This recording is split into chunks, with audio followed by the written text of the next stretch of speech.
Welcome to my channel study ரெடிமா. இன்றைக்கி நம்ம பார்க்க போகிறது விஷாரத் பூர்வாதிலமா கங்கா சிங் அப்படிங்கிற பாட்காஸ்ட் சாரான்ஸ் பார்க்க போகிறோம்.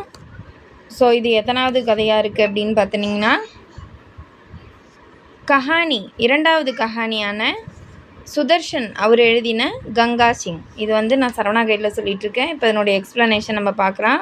Page number 29. கங்கா சிங் படித் புஸ்தகே ஆதார் பர் கங்கா சிங் பாட்கா சாரான்ஸ் லிக்கே அப்படின்னு கொடுத்துருக்காங்க. அதான் நீங்கள் படித்த புஸ்தகத்தின் அடிப்படையில் நீங்கள் அந்த கங்கா சிங் அதனுடைய பாட்டுக்கா சாரான்ஸ் அந்த லெசனுடைய கண்டென்ட்டை நீங்கள் எழுதணும். இப்போ ஃபஸ்ட் ஒன், கங்கா சிங் எழுதுனது யார் அப்படின்னா சுதர்ஷன் அப்படிங்கிறவர். லேக்கக் பரிசையை பார்க்குறோம். லேக்கக் அப்படின்னா எழுத்தாளரை பற்றின ஒரு இன்ட்ரடக்ஷன் கொடுத்துருக்காங்க. கங்கா சிங் நாமக் ये कहानी श्री சுதர்ஷன் ஜி கி கஹானி ஹே. இந்த கங்கா சிங் அப்படின்னு இந்த தலைப்பு கொண்ட இந்த கதை இதை எழுதினவர் யார் அப்படின்னா சுதர்ஷன் அப்படிங்கிறவர். பிரேம்சந்த் கி பரம்பராக்கே கஹானிக்கார் ஹே. இவர் பிரேம்சந்த் அப்படிங்கிறவரினுடைய மரபை அவர் ஜென்ரேஷனை சேர்ந்த பரம்பரை அப்படின்னு சொல்லுவோம் இல்லையா, அந்த வம்சாவளியை சேர்ந்த ஒரு கதையாசிரியர். अपनी कहानियों में मानवता की खूबी का चित्रण करना इनकी विशेषता है. ஸோ இவருடைய கதையில் என்ன சாயல் இருக்கும் அப்படின்னு பார்த்தீங்கன்னா, மனித நேயத்தினுடைய மாணவத்தான மனித குலத்தின் ஹியூமனிட்டினுடைய கூபிகா அப்படின்னா அந்த நற்பண்புகள் அதை சித்தரிப்பது தான் இவருடைய சிறப்பியல்பு. இவருடைய ஸ்டோரிஸ்னாலே அப்படி தான் இருக்கும் அப்படின்னு சொல்கிறாங்க. ஏ ஆதர்ஷவாதி கஹானி ஹே. இது எப்படிப்பட்டது அப்படின்னா ஒரு லட்சிய கதைன்னு சொல்லுவோம் இல்லையாம்மா, அந்த மாதிரியான ஒரு லட்சியவாத ஒரு கதை. அடுத்தது லேக்குன்னா அந்த கட்டுரையை பற்றி நம்ம அறிமுகம் சொல்கிறாங்க. என்ன அப்படின்னு பார்க்குறோம். மனுஷ காம் கர்னா பசந்த் கர்த்தா ஹை. மனிதர்கள் வேலை செய்ய விரும்புகிறாங்க. வகு பேக்கார் பைட் நஹி சக்தா. அவங்களால சோம்பலாக என்ன பண்ண முடியாது, சோம்பலாக உட்கார முடியாது, ஒரு இடத்துல சும்மா இருக்க முடியாது.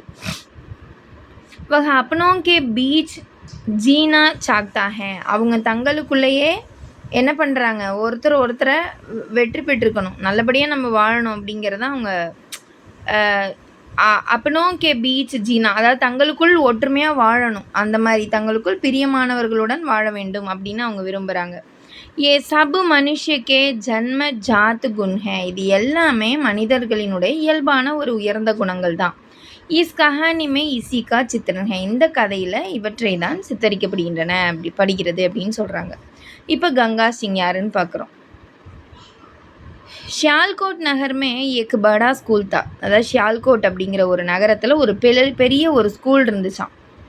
ஒரு ஸ்கூல்கா நாம் ஸ்காட்ச் மிஷன் ஸ்கூல் ஹே. அது பேர் ஸ்காட்ச் மிஷன் ஸ்கூல் அப்படின்னு சொல்கிறாங்க. கங்கா சிங் உஸ் ஸ்கூல்கா ஹெட் சப்ராசி தா. ஸோ அந்த கங்கா சிங் யார், அந்த ஸ்கூலினுடைய தலைமை பியூனு. சப்ராசினா பியூன்லேயே ஹெட் மாதிரின்னு வச்சுக்கோங்களேன். வகு பூடா ஹோகயா தா. அவர் ரொம்ப வயசாகி இருந்தார். இஸ்லியே வகு ரிட்டையர்டு ஹோனா சாக்தா தா. ஸோ அவர் ரிட்டையர்ட் ஆகணும் அப்படின்னு அவர் விரும்பினார். கங்கா சிங் கி அர்ஜி. ஸோ இவருடைய மனு, அர்ஜின்னா என்னம்மா மனு. இப்போ அவர் மனு கொடுக்குறாரு, என்னன்னு பார்க்கலாம். குலாம் மஷீஹ் ஸ்காட்ச் மிஷன் ஸ்கூல்கே ஹெட் மாஸ்டர் தே. அதாவது குலாம் மஷீஹ் அப்படிங்கிறவர் அந்த ஸ்காட்ச் மிஷன் ஸ்கூல் இருக்குது பார்த்தீங்களா, அதனுடைய ஹெட் மாஸ்டராக இருந்தார். கங்கா சிங்னே உன்சே கஹாக்கி. இப்போ கங்கா சிங் அவர்கிட்ட சொல்கிறாரு, மே பூடா ஹோகயா ஹூ. நான் ரொம்ப வயசாகி போயிட்டுருக்கிறேன், எனக்கு வயதாகிக்கிட்டே இருக்குது. ஸோ தக் கயா ஹூ. நான் ரொம்ப டயர்டாக இருக்கேன், எனக்கு ரொம்ப டயர்டாகிட்டு இருக்குது. முஜே ஷேவா நிவ்ருத்தி தீஜியே. எனக்கு அதனால் என்ன பண்ணுங்கள், தயவுசெய்து என்னை ரிட்டையர்மெண்ட் கொடுங்க, எனக்கு நீங்கள் ஓய்வு கொடுக்கணும். அதுக்கு ஓய்வூதியமும் கேட்குறாரு. என்னென்னா பென்ஷன் பி திலா தீஜியே. எனக்கு நான் இவ்வளோ வருஷம் பார்த்துருக்கேன், எனக்கு ஓய்வூதியமும் கொடுங்க அப்படின்னு அவர் கேட்குறாரு. மே ஹரித்வார் ஜாவுங்கா அவர் வஹி ரஹுங்கா. நான் என்ன பண்ண போகிறேன், ஹரித்வாருக்கு போய் அங்கேயே நான் இருக்க போகிறேன் அப்படின்னு அவர் சொல்கிறார். Head மாஸ்டர்னே Kanha Ki May is Sampath May mission கோ பத்திர லிக்குங்கா. ஓகே, நான் இந்த மிஷனுக்கு நான் என்ன பண்ணுறேன், நான் கடிதம் எழுதுகிறேன், நீங்கள் என்ன என்கிட்ட ரெக்வஸ்ட் பண்ணிங்களோ அது சம்மந்தமாக நம்ம ஸ்கூலோட மிஷனுக்கு நான் கடிதம் எழுதி அனுப்புகிறேன் அப்படின்னு ஹெட் மாஸ்டர் சொல்லிட்டார். அடுத்தது கங்கா சிங் கி குஷி. ஸோ இப்போ அவருடைய ஹாப்பி என்ன அப்படின்னு பார்க்குறோம். एक दिन हेडमास्टर ने गंगा सिंह को बुलाकर कहा कि मिशन तुमको सेवा से निवृत्त करना चाहता है. சரிங்க, நீங்கள் இந்த மாதிரி கேட்டிங்க ரிட்டையர்ட் ஆகணும்னு. நம்ம மிஷனில் என்ன சொல்லிட்டாங்க, உங்களை வந்து ஓய்வு கொடுக்கறதுக்கு அவங்க உங்களுக்கு விரும்புகிறாங்க, அவங்களும் உங்களை ரிட்டையர்ட் பண்ணலான்னு அவங்க விரும்புகிறாங்க. மிஷன் तुमको हर महीने 15 रुपये का पेंशन देगा.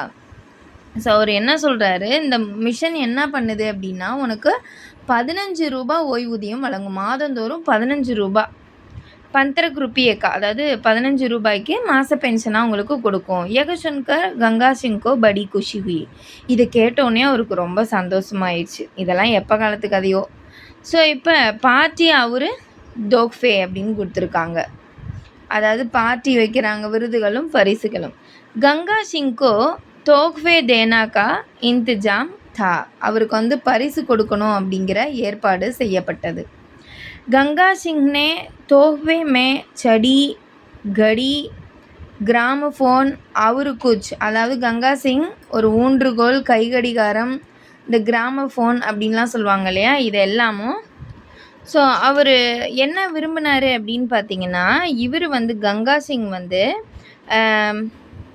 சடினா இந்த கைத்தடி, கடினா கடிகாரம், கிராமஃபோன், அவர் குச் பஜனுக்கா ரெக்கார்டு சாஹா. பஜன்னா நம்ம இந்த மந்திரங்கள்லாம் செய்வோம் இல்லையா, அந்த மாதிரி ரெக்கார்டெல்லாம் அவர் விரும்பினார்.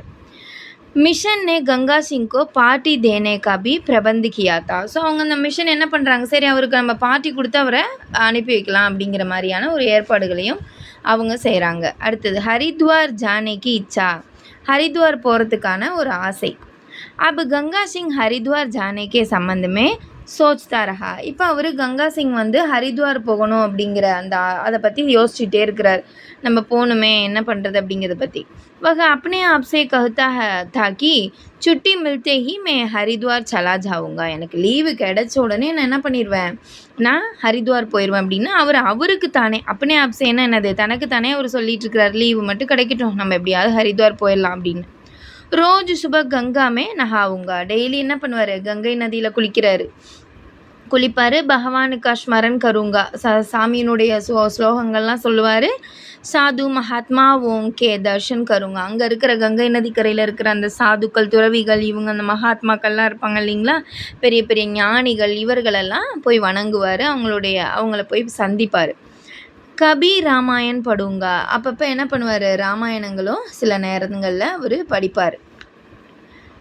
அவர் இதெல்லாம் சொல்லிகிட்ருக்காரு, நான் அதெல்லாம் படிப்பேன், அங்கே போனேன்னா நான் என்ன பண்ணுவேன், கங்கையில் குளிப்பேன், நான் சாதுக்களெல்லாம் சந்திப்பேன், அப்பப்போ சில சமயம் என்னால் முடியும் போதெல்லாம் ராமாயணம் படிப்பேன்.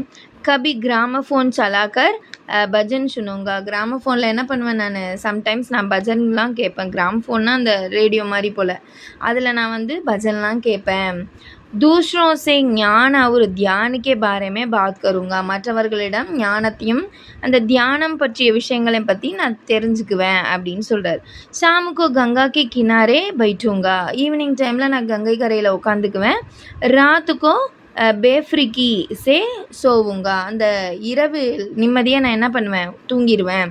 ஹரித்வார் புண்ணிய நகரி ஹே. ஹரித்வாருங்கிறது எப்படிப்பட்டது, ஒரு புனிதமான நகரம். ஜீவன் கே அந்திம் கால்மே வஹா ரஹ்னா சௌபாகிய கி பாத் ஹே. என்னுடைய கடைசி காலத்தில் நான் அங்கே வாழ்கிறது அப்படிங்கிறது எனக்கு ஒரு புனிதமான ஒரு பாக்கியம் அப்படிங்கிறாரு. இஸ்லியே கங்கா சிங் ஹரித்வார் ஜானா சாக்தா தா. ஸோ அவர் அங்கே போகணுங்கிறத ரொம்ப விரும்பியிருந்தார். ஸோ மண் பதலா, அவருடைய மனம் மாறியது அப்படின்னு பார்க்குறோம். அவருடைய மன மாற்றம் என்னன்னு பார்க்குறோம். ராம்தன்கோ நயா ஹேடு சப்ராஷி பனாயா கயா. ராம்தான் அப்படிங்கிற ஒரு புதிய தலைமை பியூனாக நியமிக்கப்பட்டார். ஒருத்தர் வந்து புதுசாக நியமிக்கப்படுறாரு. தபு கங்கா சிங்கோ லஹாக்கி.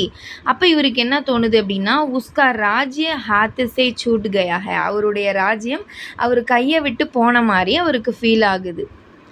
பங்கி ने गंगा सिंह से कहा कि भैया तुम பரதேசி பன் கயே ஹோ. அதாவது அங்கே அந்த துப்புரவு பணியாளர் பங்கி அப்படின்னா அவர் என்ன பண்ணுறாரு, கங்கா சிங் கிட்ட சொல்கிறாரு, என்ன அண்ணா நீ வந்து பரதேசி மாதிரி ஆகிட்டியே, ஒன்றுமில்லாதவனா ஆகிட்டியே அப்படிங்கிற மாதிரி. அந்நியராகிவிட்டு, பரதேசி மீன்ஸ் அந்நியர் பரதேஷ், அதான் அந்நியராகிவிட்டாயே அப்படின்னு அவன் சொல்கிறான். யக சுன்கர் உசே லஹாக்கி இவக அப்னே ஹி ராஜ்யமே அஜ்னபி ஹோ கயா ஹே. அதாவது இப்போ அவர் என்ன நினைக்கிறாரு, இதை கேட்ட உடனே தன் சொந்த ராஜ்யத்திலேயே அவர் அந்நியனாகிட்டோமோ அப்படிங்கிற மாதிரி அவர் உணர்றாரு.